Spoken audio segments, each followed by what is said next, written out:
ഇന്ന് നമ്മൾ കൈനഗിരിയിൽ വെച്ച് നടത്തുന്ന ചാമ്പ്യൻസ് ബോട്ട് ലീഗ് കാണാൻ വേണ്ടിയിട്ട് പോവുകയാണ്. അപ്പോൾ അതിൻ്റെ ഒരുക്കങ്ങളാണ്.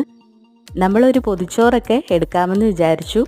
പൊതിച്ചോറിനായിട്ടുള്ള വാഴയിലയൊക്കെ നമ്മളൊന്ന് വാട്ടിയെടുത്തു. ശേഷം നമ്മൾ ആവശ്യത്തിന് ചോറും പപ്പായ തോരനും കുറച്ച് മാങ്ങാച്ചാറും മുട്ട വറുത്തതും ഒക്കെ എടുത്തു. അപ്പോഴാണ് നമ്മൾ ചമ്മന്തി അരച്ച് വെച്ചിട്ടുണ്ടായിരുന്നു, അതിൻ്റെ കാര്യം മറന്നുപോയി. അങ്ങനെ നമ്മൾ കുറച്ച് തേങ്ങാ ചമ്മന്തിയും കൂടെ എടുത്തു. നമ്മുടെ പൊതിച്ചോറൊക്കെ തയ്യാറാക്കി നേരെ കൈനഗിരിയിലേക്ക് പോയി. ഉച്ചയ്ക്ക് നമ്മൾ പൊതിച്ചോറൊക്കെ എടുത്ത് കഴിച്ചു. ഉച്ചയ്ക്ക് ശേഷമാണ് വള്ളംകളി നടത്തുന്നത്. CBL സീസൺ 5 ആണ് കൈനഗിരിയിൽ തുടങ്ങിയത്. അപ്പോൾ നമ്മൾ അതിൻ്റെ വിശേഷങ്ങളൊക്കെയാണ് ഈ കാണുന്നത്. വളരെ ആവേശോജ്വലമായിട്ടുള്ള പ്രകടനങ്ങളാണ് എല്ലാ വള്ളംകളി ടീമുകളും കാഴ്ചവെച്ചത്. അങ്ങനെ നമ്മൾ ഇവിടുത്തെ ജലോത്സവമൊക്കെ കണ്ടു. വില്ലേജ് ബോട്ട് ക്ലബ് കൈനഗിരി തുഴഞ്ഞ വിയപുരം ചുണ്ടൻ 1ാം സ്ഥാനം കരസ്ഥമാക്കി. അതിനുശേഷം നമ്മളൊരു ചായയൊക്കെ കുടിച്ചു തിരികെ വീട്ടിലേക്ക്.